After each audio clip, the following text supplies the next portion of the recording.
primer, tu sí, partida. mi primer salida, y a raíz de eso, bueno, me gustó cómo se vivía.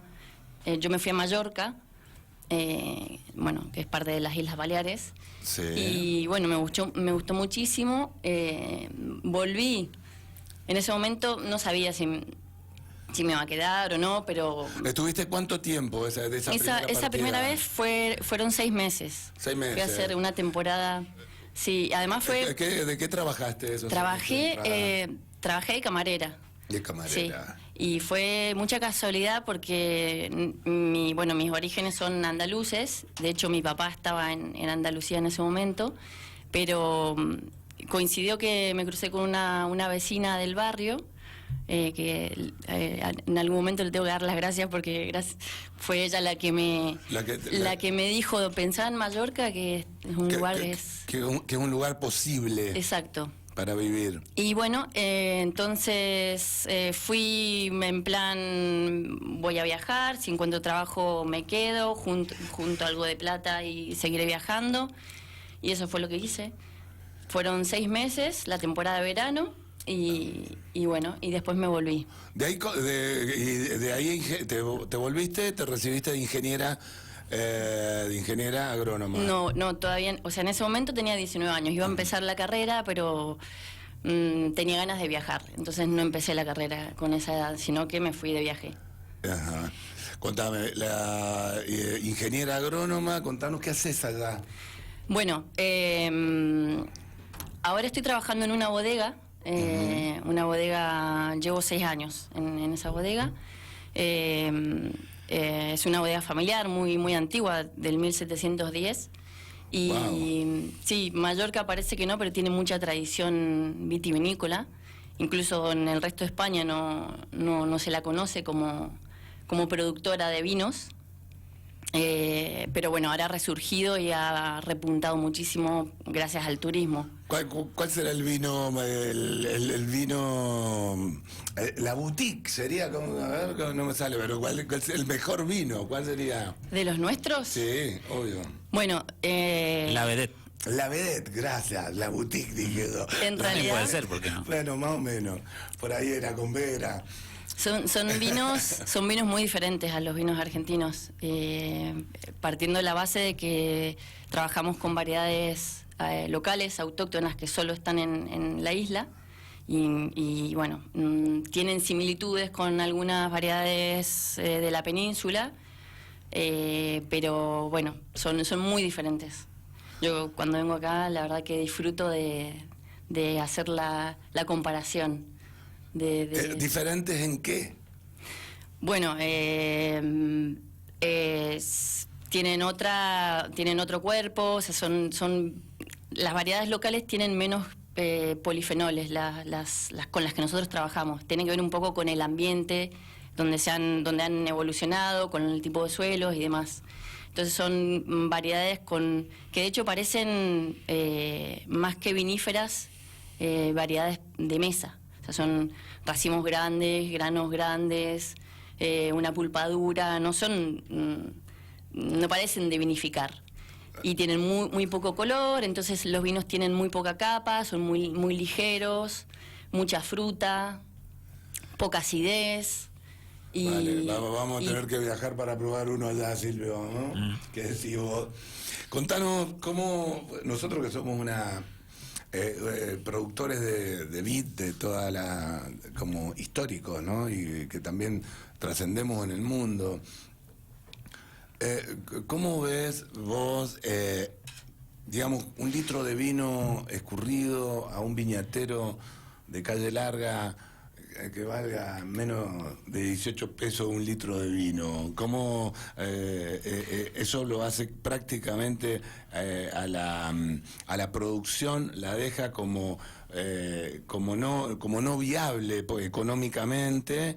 Y si allá también tienen de alguna manera algún subsidio o si allá el tamaño de las extensiones de las viñas, y si de alguna manera también el Estado le pone un billetito, un apoyo a un productor. Bueno, es que es muy diferente la zona donde yo vivo al resto de España. En mi zona, en las Islas Baleares, la uva cuesta producirla y bueno, se cotiza mucho más que en el resto de la península. Y bueno, y de hecho las superficies es incomparable el tamaño en relación a Argentina. O sea, hay viñedos de, no sé, viticultores que tienen por ahí 3 hectáreas, 4 hectáreas o 5 y pueden vivir. Y con eso viven. Bueno, a ver. Con dignidad. Creo que no sé si viven, o sea, es un complemento. Nosotros en nuestro caso la bodega tiene 40 hectáreas propias y manejamos 50 en total. Producimos 200.000 botellas y bueno, creo que es un tamaño muy pequeño también si lo comparamos con bodegas quizás de locales. Sí, sí. 200.000 botellas. Pero como... sé que la realidad del resto de España, o sea, la zona de Castilla-La Mancha, por ejemplo, el precio de la uva también es muy bajo. Entonces, sí, creo que en el mundo el vino es algo especial, o sea, al final depende mucho de cómo se transforme y la bodega, cómo se venda. Sí, y también esos precios que son algunos son irrisorios en lo que valen. Yo vi sí. una botella de vino que vale 13.000 pesos, digamos. También es cierto que son para poco. Sí. Vamos a sacarla del vino, Víctor, y vamos a entrar a otro terreno. Contanos, ¿cómo ves cuando venís de Europa, que has vivido en varios lados? Contanos, ¿cómo ves nuestro país? ¿Cómo ves tu ciudad? ¿Cómo...?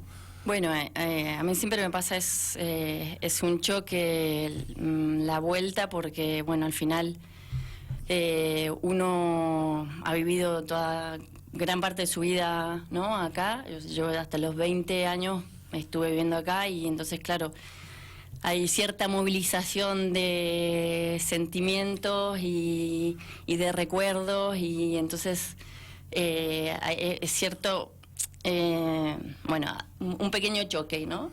Un choque en cuanto a los afectos, decís. Sí. Y en cuanto, obviamente, porque la mente humana, Víctor, tiene 3 grandes crisis. Una es la muerte de un familiar directo, la otra es el mal de amores, que eso genera, bueno, homicidio, femicidio, y ayer hemos estado al día con eso. Y la otra es el cambio de residencia, digamos, es la gran valla que hay que sortear para irse del país. ¿Cómo ves? ¿Existen villas, existen zonas urbano marginales en Europa donde vivís? Bueno, en donde vivo es una realidad casi paralela, o sea, es una comunidad autónoma de España que es bastante rica, vive del turismo y del turismo del norte de Europa. Entran 10 millones de turistas en 6 meses y eso es la actividad principal y todo el mundo directa o indirectamente vive de eso.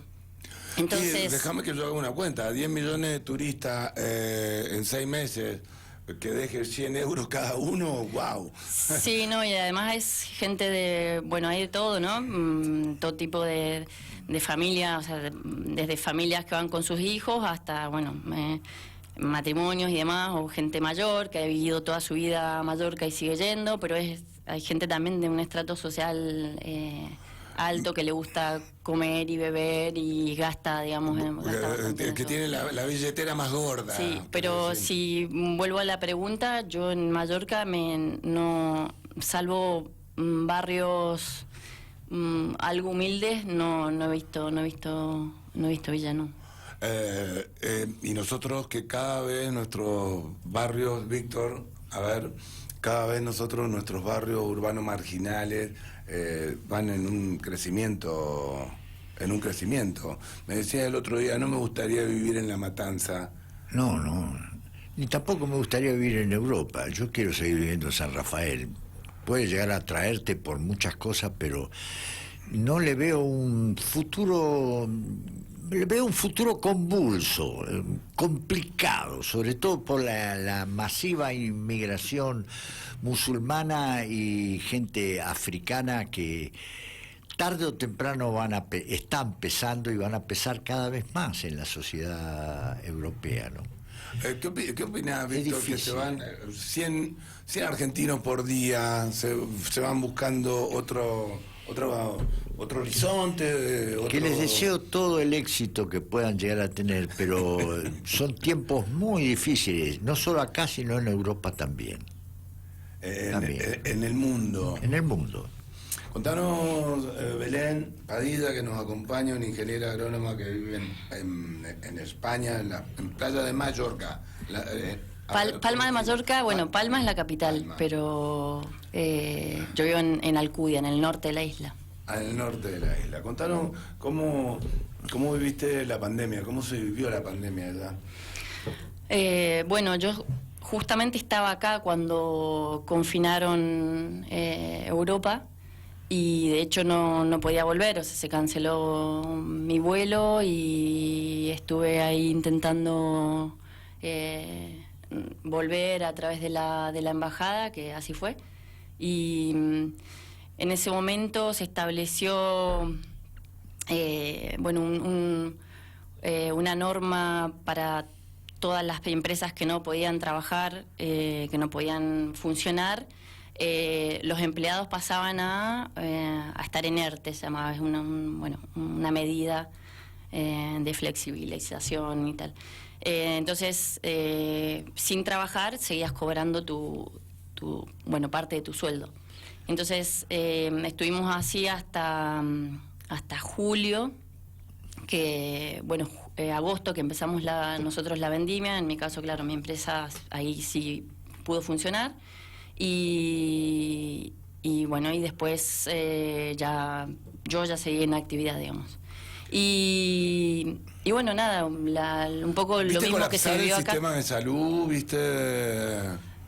Bueno, al principio creo que todos vimos en los medios lo que fue el colapso en ese comienzo de la pandemia, o sea, en marzo del 2020.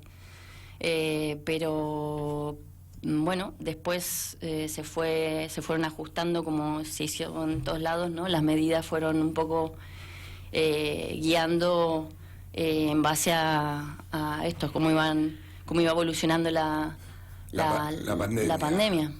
Si vos necesitas un médico, tenés una eventualidad, ¿cómo es el sistema de salud en España? Empiezo con fiebre, ¿qué debes hacer? ¿A dónde te dirigís? Bueno, hay hospitales que son los que unen zonas, pero a su vez cada pueblo tiene un PAC, le llaman, un centro de asistencia donde está tu médico de cabecera, tenés un enfermero también adjudicado. Que es el primer lugar a donde caes, exacto, ¿de acuerdo? Sí.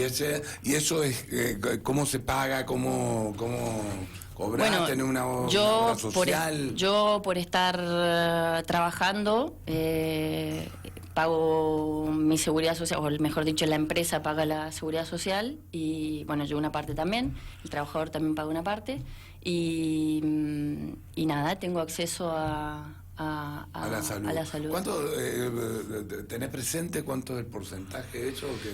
¿Cuántos euros son eso? No te lo puedo decir, pero sé que un trabajador en una empresa sí es caro. Es caro. La Sí. salud es cara, Víctor, ¿no? En el mundo. Demasiado cara. Demasiado cara, demasiado desigual. Al punto tal que el costo prácticamente está siendo inviable la medicina en países muy, muy adelantados, porque los precios de los medicamentos se han ido, son hipercaros, ¿no? Y te quieren convencer que esos medicamentos hipercaros, cuando hablo de hipercaros, $300.000, $1 millón, por tratamientos paliativos, no curativos, paliativos, eso va a volver no viable la medicina en muchos países. En este momento se les escapó la tortuga totalmente. El precio de los medicamentos y después los estudios complementarios, el costo de los estudios, la aparatología, toda la parafernalia que nos convencen a nosotros, los médicos, que son imprescindibles para la salud, como si los médicos fueran lo más importante para la salud, y no lo somos. Convénzanse, colegas, no somos lo más importante para la salud, son otras cosas. Sí, ¿Por qué opinás, Silvio? Sí, a mí se me pone la piel de gallina cuando decís eso, Víctor. Pero no, escúchame, yo lo que te estoy diciendo es una verdad grande como una catedral. ¿Cómo es? Cuanto más médicos, más salud. No, señor, siempre te van a encontrar algo los muchachos. Vos sabés que un paciente sano es un paciente mal estudiado. Es así, hermano. Y quizás las políticas sanitarias, ¿no? Lo que hemos hablado siempre, el agua potable. Todo eso que hace a la salud de la gente, que va mucho más allá de los estudios, de los remedios, de la radiografía y la... Quizás la buena alimentación y todo eso, ¿no? Sí, todo eso, y mucho más. La actividad física, digamos, existen hábitos higiénicos dietéticos, también nos escucharían. Algunos profesionales te dirían que estás loco, Víctor. Sí. Si te dicen, si vos decís que los medicamentos no sirven y que tiempo, los estudios complementarios no sirven, que una resonancia Juan Martín, no sirve. Juan Martín, una pregunta. Te dirían, estás loco. ¿Cuánto tiempo diste vos la materia higiene? ¿Cuánto tiempo estudiaste la materia higiene? No, mirá vos. Se estudiaba por una apuntes pregunta en mi buenísima. época. Es una pregunta buenísima. Creo que yo nunca rendí higiene. ¡Nunca rendiste! Te falta esa, Juan Martín. Te falta. Yo la estudié en 15 días por apunte y me aprobaron. Y te aprobaron. Sí, sí. Lo que pasa es que también cuando vos no te enfermás, no gastás y al sistema no le servís. Esta es la realidad. Y esto no sucede solo acá, sucede en el mundo. En el mundo. Yo ayer hablando con Belén, conversando, le decía, ¿vale la pena ser independiente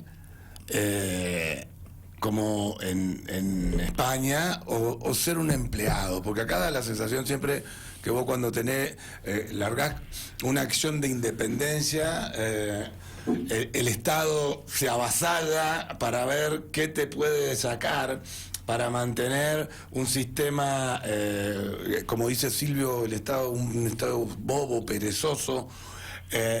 ¿Conviene ser independiente, emprender, o conviene tener la vaca atada en España como acá la tienen los políticos? Yo creo que es igual que acá. Cuesta mucho ser autónomo y no. Tengo amigos autónomos que lo sufren también, o sea, si con la pandemia misma, las ayudas no tenían ni punto de comparación con la que teníamos cualquier empleado. ¿Cómo impactó la pandemia en la economía? Y en Mallorca fue muy fuerte, porque lo que decía antes, vivimos del turismo, entonces hasta que no... Este año recién en julio empezó a llegar, no sé, un 60% de lo que habitualmente llegaba en esas fechas y la isla vive de eso. Entonces afectó bastante. El cachetón fue grande. Sí. Víctor, ¿vos ves como que el turismo va a volver a ser lo que era antes? ¿Post pandemia? ¿O hay gente que ya se le fueron las ganas de viajar? Yo creo que esto ha mostrado una avidez de la gente por salir. Últimamente vemos una explosión de gente en las calles y queriendo salir a toda costa y reunirse y juntarse. Tenemos una necesidad humana de que eso sea concreto. Es así. No creo que cambie mucho. No, ¿vos decís que no? No. Nosotros hablamos de, digamos, contame cómo reciclan los residuos. A ver, lo que llamaríamos el primer mundo y nosotros que somos los sudacas, los latinos sudacas?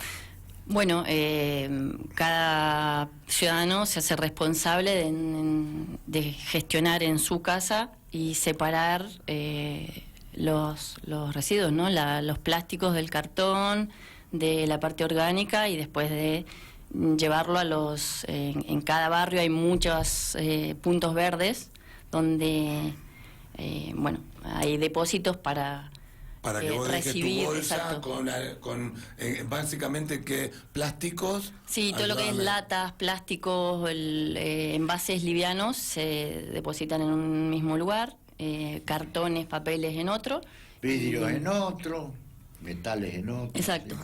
Sí, sí, no sé, la jardinería también. Eso es educación pura. Eso es educación. Yo eso creo que es Educación, el paso pero que así. tenemos que dar Absolutamente. urgentemente. Tenemos que dar un paso Imprescindible. ahí. Ahora yo te voy a hacer Imprescindible. también una observación, Víctor, y A quiero ver. tu análisis. Porque en teoría ahí, digamos, el primer mundo tiene educación en reciclar los residuos. Y también es cierto que el primer mundo intervienen claramente en la destrucción, muy prolijo con la basura, pero en la destrucción del planeta con el calentamiento global. ¿Cómo digamos, son primer mundo para la basura y son analfabetos porque nos están destruyendo el planeta? Sí, sé que son muy prolijitos los europeos en algunas cosas, ¿no? En otras cosas no son tan prolijitos. Sé que los suizos tan prolijitos, ellos son terriblemente exigentes, te revisan la basura y si encuentran, tienen 3 lugares donde vos ponés la basura. Viene el inspector y ve que tu basura no es la misma, te sancionan, hermano. Sí, eso es real. Te sancionan y te sancionan y te sancionan. Vos te metiste en la cabeza que vos tenés que clasificar los residuos sí o sí. Está bien, pero a ver, va de vuelta la observación que yo te hago. En eso, felicitaciones, prolijidad. Y en la cantidad de vuelos, en las industrias, El consumo. en el consumo de ropa, de tela, de papel, eso Y la va destruyendo nuestro planeta. Exportación de sus residuos. Exportan su basura ¿Cómo a que? países benévolos que aceptan la basura, aceptan los contenedores de basura tóxica. Ellos hacen Sí, eso. bueno, y eso nos compran la Sobre tele todo los países a africanos. nuestros legisladores aprueban o no una ley por 2,50 que los compran. Belén, acá se va a enganchar Víctor porque vos viviste en Alemania. No, en Suiza estuve En unas Suiza, temporadas, sí. unas temporadas. Y después conociste Cuba en bicicleta. Sí. Hacer una comparación de Suiza y de Cuba, hacer un análisis, ¿a dónde, qué elegiría? ¿Dónde viviría? Bueno, Yo en la Argentina. Yo en la Argentina. Vos en la Argentina. Ni en Suiza ni en Cuba. No. Bueno, mirá vos, Víctor, No. un intermedio. Vamos a escuchar la Belén, a ver. No. Porque Suiza Habla y vos, Cuba habla.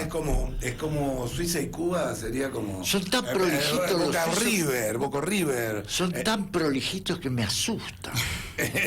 No pueden sentir Muy el aburrido. ruido. Me contaban, no sé vos que habrás estado allá.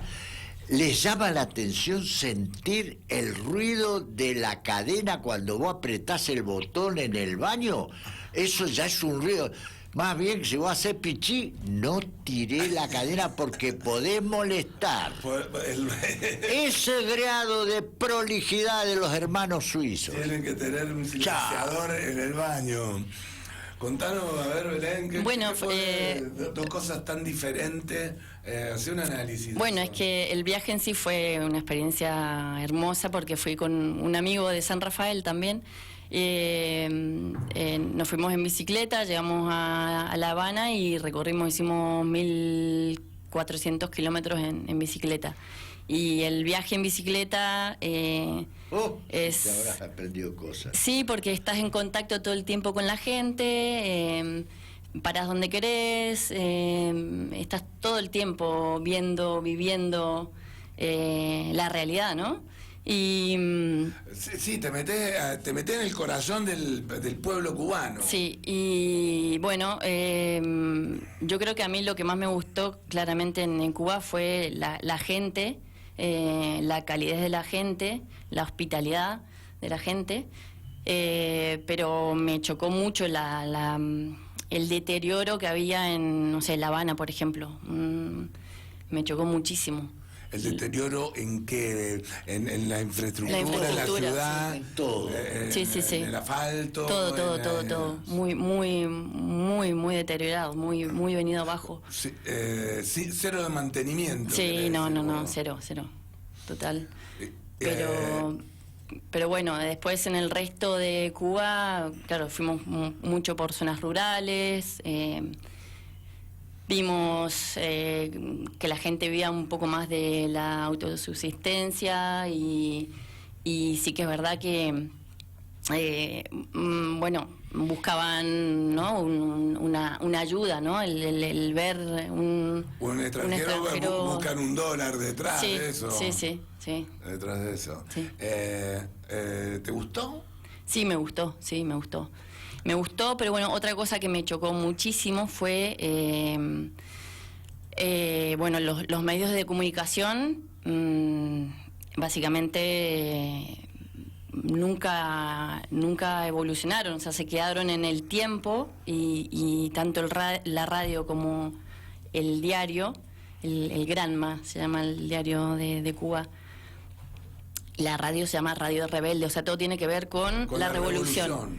Y no hay más, o sea, no... Escuchás solo una campana. Sí, no, aparte las noticias eran efemérides, o sea, eran cosas que pasaron en el 45, en el 48, y no hay más. Pero además en Cuba reciben las emisoras de Miami en directo, así que están invadidos por todas las noticias, no solo del gobierno, sino de los contras que tienen ahí enfrente nomás. Pero informados están. Bueno, y después otra cosa, o sea, con el acceso a Internet en aquel momento, que era 2014, era imposible. Era nulo. Había que hacer cola para poder acceder a una computadora con conexión, no había wifi. Bueno, no sé.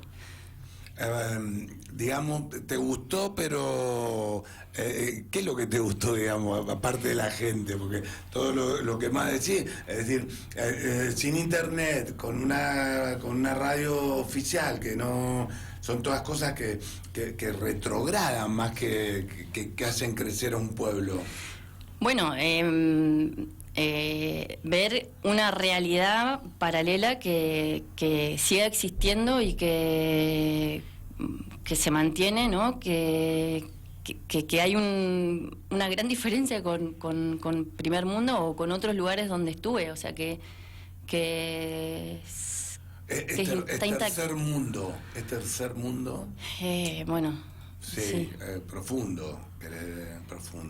Y otra de las cosas hoy que está en boga es la prostitución y Cuba. ¿Viste prostitución? No. No. Vos, Víctor, Suiza, dijiste que, No. que Suiza no. No, Que Suiza no. jamás. Contanos algo, Belén, de Suiza. Es un símbolo, Contanos Suiza. para que vos digas la gran diferencia y después que hagas un análisis de... Bueno, yo de donde tu San estuve Rafael. viviendo, que caí a ese lugar porque mi hermano más chico estaba haciendo temporada ahí en un centro de esquí. Entonces, bueno, es el extremo opuesto, pero increíble. Nada, un nivel, un poder adquisitivo muy alto, todo mucho confort, las casas, todo muy lindo, todo muy cuidado. Pero bueno, no sé, no es un país que hubiese elegido para vivir tampoco. No ¿Qué es lo que no, qué es lo que tanta prolijidad te asusta? Desconfiar de los prolijos. Sí, no Hay sé. un viejo dicho que dice Víctor Forcada, desconfiar más prolijito, más de confianza. No, la gente también es muy distante. Son suizos. Sí. No tenemos, no hay un, no hay feeling, no hay sí, afinidad. no hay, no compartimos nada culturalmente, creo. Nada. Pero bueno, no quita que haya gente que le guste, ¿no? Vivir. Vivir así, obviamente. ¿Sabes lo que tenés que hacer vos? Siempre digo que no sé lo que tengo que hacer yo, voy a saber lo que tenés que hacer vos, porque somos todos capos en elegir lo ajeno. Me dijiste una cosa que también me impactó, que te impactan las rejas. Sí. Que no podés entender que las casas tengan rejas, que no podés entender que las casas tengan ese alambre de púa. ese alambre de Bueno, púa. eso creo que choca a cualquier persona que cualquiera. venga de fuera, porque el que está acá ya se acostumbró, o sea, es lo cotidiano, pero venís de afuera y es un choque visual brutal. La inseguridad nos invade, Víctor, ¿o no? Y ya Porque hablas como emergentes sociales de los y depredadores estamos urbanos. viendo cosas incentivándose fenómenos, porque la inseguridad que más nos preocupa es la de los motochorros, la de los entraderas, que son todos chorros artesanales, pero de los chorros industriales, esos no están presos y siguen actuando y nunca van presos. ¿A qué le llamamos un chorro industrial, Víctor? Y aquellos que se benefician los que están en la gran guita, los que roban grande, los que manejan la cosa y saben cómo es el know-how de la política financiera y a lo mejor sin moverse de su escritorio le cambian la vida a millones de personas en un instante. Sí, que son los grandes... Sí. Y esto no es un fenómeno... Es mundial. ¡Mundial! Es mundial. Suben o bajan el dedo. Esta pandemia ha mostrado... También estuviste en Asia, anduviste por Asia. Contanos que viste en los asiáticos gente de extrema pobreza. Me dijiste cosas increíbles como que los pollos, la comida en el piso, pero que... Sí, los mercados, ¿Qué? la gente iba a comprar a los mercados y bueno, eso que estás hablando es de Myanmar, Birmania. Ujú. Y sí, hay mucha pobreza, pero a mí lo que me chocó es que nunca sentí miedo, o sea, no me sentí insegura en ningún momento, o sea, viajaba sola y en ese caso en Myanmar son budistas, pero también estuve en países musulmanes y... ¿No te sentiste segura ahí en la pobreza? No, para nada. Que dar una vueltita por el conurbano o por alguna fábrica. Es muy curioso la diferencia, pero... Porque no existe o que No lo sé, yo no... la inseguridad no existe ahí, decís vos. A ver, un turista se sabe que va con dinero y además ahí que no puedes llevarte la tarjeta de débito para sacar del banco, o sea, vas siempre con la plata encima, porque no hay débito, no hay... Y bueno, y yo con toda la gente que compartí, con todos los occidentales que me crucé, creo que tuvimos toda la misma percepción de sentir una seguridad a la hora de viajar que que es curioso, habiendo el nivel de pobreza que hay. Porque sí, claramente la pobreza lleva de atrás a la inseguridad, ¿no? ¿Cómo ves San Rafael? ¿Cómo lo ves en estas idas y venidas? ¿Qué es lo que le ves de positivo? ¿Qué le ves de negativo? Empezá por lo lindo. Bueno, a ver, sí que se nota que crece mucho. En poco tiempo crece muchísimo, eso se ve claro. Crece, vos decís, en lo que es... En comparación con Valle de Uco, no, no claramente crecimos tanto. No, por supuesto que no.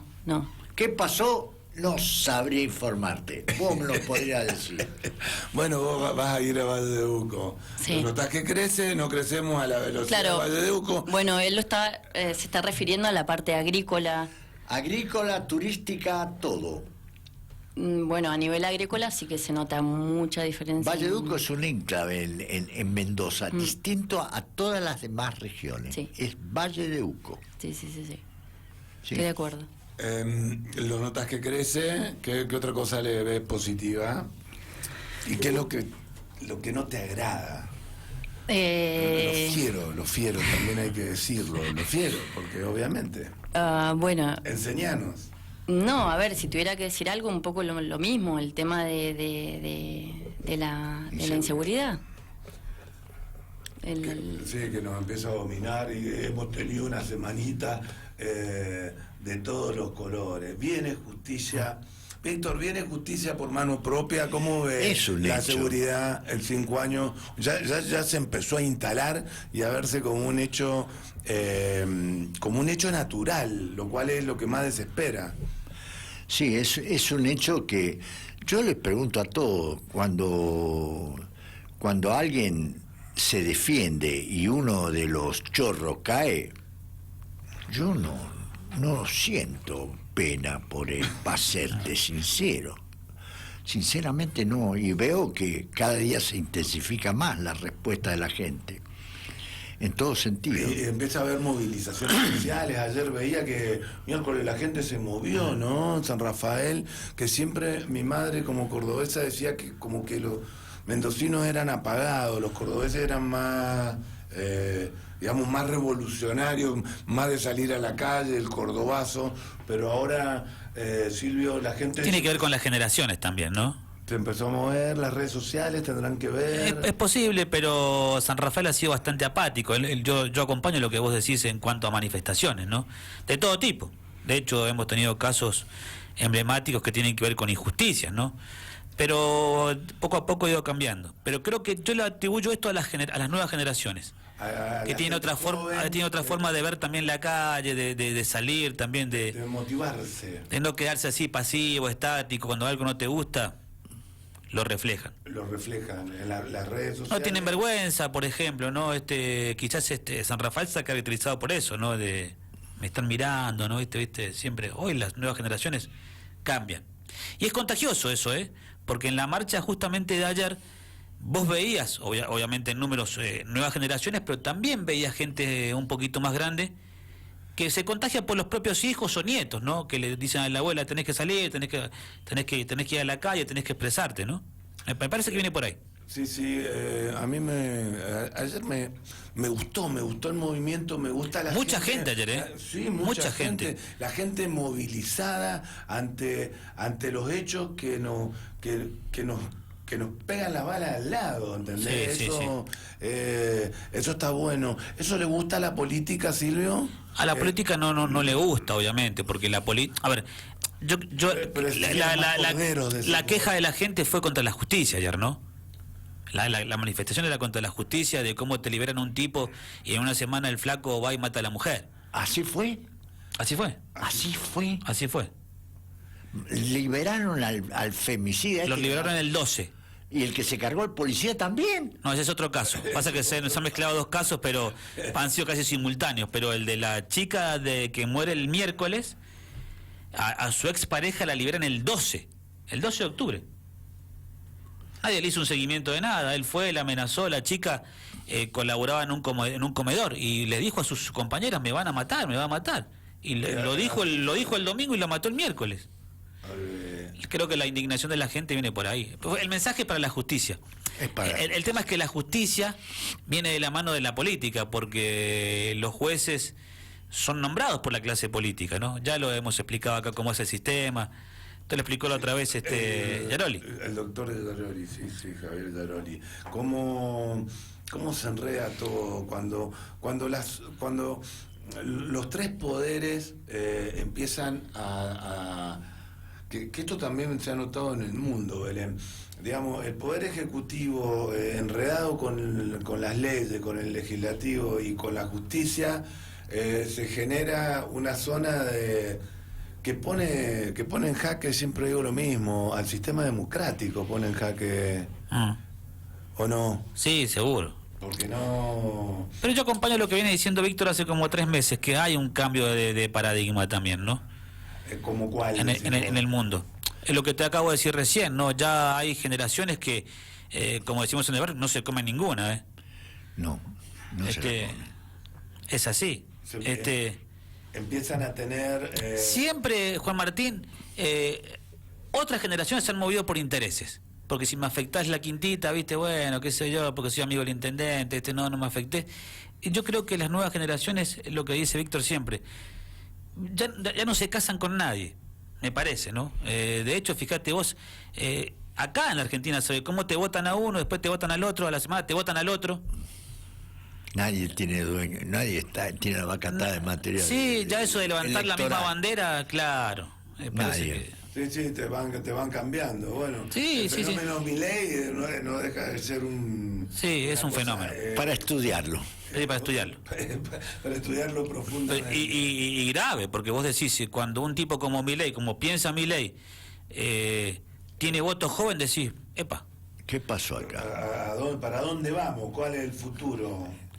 No digo que sea positivo. Perdón, voy a decir fue medio patético el hecho de cuando lo ven que crece Milei, ofrecerle viajes de egresado gratarola a los jóvenes para traerlo. Fue evidente, ¿no? Lo que se ha visto... Entrada para los conciertos, esas cosas, eso es para ganarse a los jóvenes, más vale. Bueno, son estrategias, qué sé yo. No sé. Lo que hemos visto en estas estrategias, contanos cómo una... aquí, la Argentina, nos abruma, nos inunda la publicidad gubernamental diciendo lo que tiene... Que hacen lo que les corresponde hacer. Es como que yo salga a decir, hoy operé una paciente, no se murió ni la mamá ni el bebé, elegime tu municipio. Y ahora en elecciones nos abrumaron de publicidad. Contanos cómo es en España. Es igual. Igual o peor, capaz. Ay, pucha, yo pensé que me iba a dar algo de aliento, es lo mismo. Yo le quería preguntar a Belén, y vamos cerrando, Juan Martín, por una cuestión de tiempo. ¿Cómo es el laburo del laburante, el viñatero, que estás en el rubro, en comparación con el de acá? ¿Y cómo es la tecnología? Ya sea en la finca o en la bodega. Y la remuneración. Te hice muchas preguntas, pero bueno. Están todas buenas. Bueno, en nuestro caso, la gente que trabaja en viñedo, en nuestra empresa, Sí. está, bueno, toda en blanco, Sí. claramente. El temporal también va en blanco. Y bueno, tiene un sueldo medio que creo que está muy bien para... ¿Cuánto gana un viñatero, el que riega, el que poda, el que cosecha? Bueno, ¿Cuántos euros? unos 1.300 euros más o menos. Mensuales. Sí. Si nosotros hacemos una cuenta rápida, 1.300 euros. Soy muy malo, ahí la Vicky nos va a sacar la cuenta seguramente. La Vicky nos va a sacar la cuenta, pero bueno, también hay que decir que... euros son 200.000 mangos. También hay que decir que el coste de vida es más elevado. O sea, sí, no podemos hacer la cuenta de euros, Sí, multiplicar comparando, por pesos. Y no es para que defienda, es para decir qué maravilloso sería, Silvio, Sí. que un viñatero de la calle Larga, un podador de la calle Larga, gane 260.000 pesos mensuales, que son Sí. 300 euros. Más allá, Sería de lo que dice Belén, que es el costo de vida, pero te puedo decir que le debe rendir mucho más que al que... Olvídate, ojalá que los nuestros ganen eso, lejos de... Y que los de allá ganen más también. Pero... Sí, también cómo se reparte la torta también, ¿no? Porque acá quién es el que se queda con la mayor tajada de la torta y quién es el que se queda con la mayor tajada de la torta allá. Me parece que es más equitativo allá, ¿no? Sí. Bueno, acá el viñatero se queda con 2 mangos y después ves el de la góndola que se la lleva toda también, ¿no? Sí, el escalón que hay... Se subsidian a los productores. Sí, mucho. Mucho Sí. a los productores Sí. de qué. Y en viticultura, por ejemplo, el gobierno español y la Comunidad Europea está poniendo mucho esfuerzo para que la viticultura y la agricultura empiece a ser cada vez más sostenible, y entonces, hacer agricultura ecológica tiene su premio, digamos. Okay.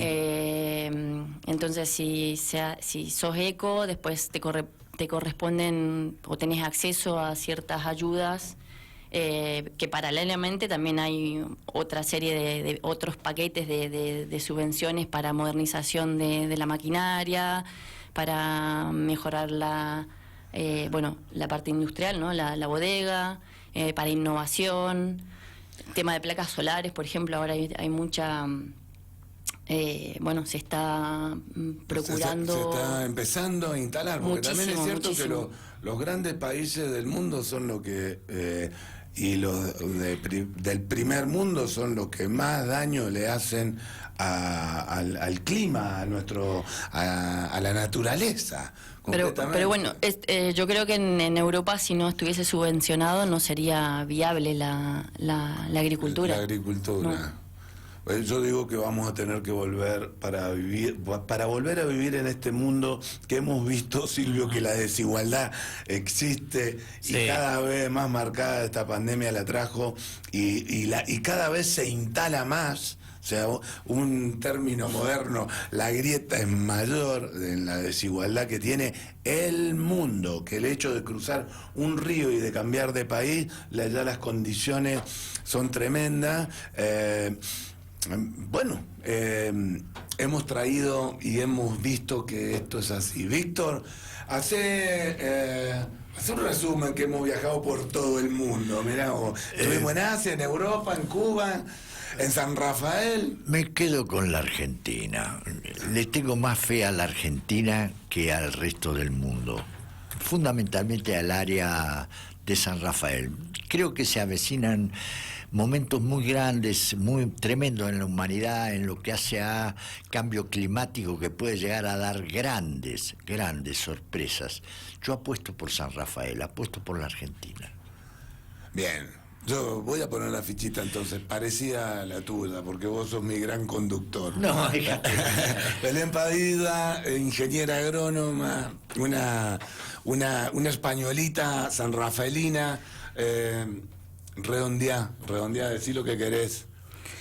Bueno, Decirle algo positivo a la gente de San Rafael. a mí me gusta muchísimo volver, bueno, sobre todo porque tengo mi familia, pero en mi profesión también vengo a formarme. De hecho, la semana que viene voy a trabajar, a colaborar con una bodega en Valle de Uco, y no puedo creer lo mucho que el nivel que hay en la viticultura, en este caso, en Mendoza. Que queda algo positivo. Yo me pregunto, Queda ¿qué algo- fue? Sería cuestión de analizarlo, y ojalá que me lo pudieras decir vos, Silvio.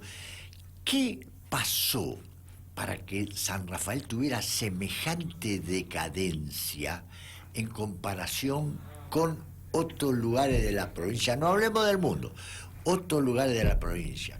¿Qué pasó? ¿Qué pasó con todas esas fábricas? Con toda esa gente que uno veía en bicicleta, que iban a la fábrica. Ya no hay Los más. camiones haciendo cola en la colina. ¿Qué pasó? ¿Qué pasó? Eso me pregunto, Silvio. Tengo una inquietud. Bueno, es para conversarlo largo y tendido, de la matriz productiva. Lo de Valle de Uco es mucho marketing también, que tiene que estar. Bueno, Que tiene que estar. algo Viene atado del turismo, las distancias, por ejemplo, entre el Valle de Uco y la capital con el aeropuerto, respecto al turismo, que le han abierto los brazos a todo tipo de turismo, que acá todavía es como la gente de acá todavía le tiene un poquito de miedo. Te pongo un ejemplo medio boludo. El turismo gay o LGTB, que te deja mucha guita, y los del Valle de Uco la supieron ver hace más de 5 años. Y les ingresa mucha plata con eso, Mira vos. Te pongo un ejemplo muy pavo. Pero es ejemplificado. Con gente que sabe de la materia, me lo ha dicho, sentado ahí. O sea, Obvio. Bueno, me quedo, Belén, nos quedamos con algo lindo, digamos que no, nos vamos a aferrar a eso y no lo vamos a soltar. Que venís de Europa y a buscar conocimiento, que todavía tenemos, que todavía podemos enseñarle al mundo. Sí. Me quedo con eso, Silvio. Bueno, gracias Belén por venir. No, de nada. Bueno, nos vamos. Nos vamos viernes de joda, viernes de joda. Me encantan los viernes. Buen fin de semana para todos. Para todos, Gracias, obviamente. Silvio. Muchas Chao, chao. gracias. Nos veremos el viernes que viene. When I was a little bitty baby, my mama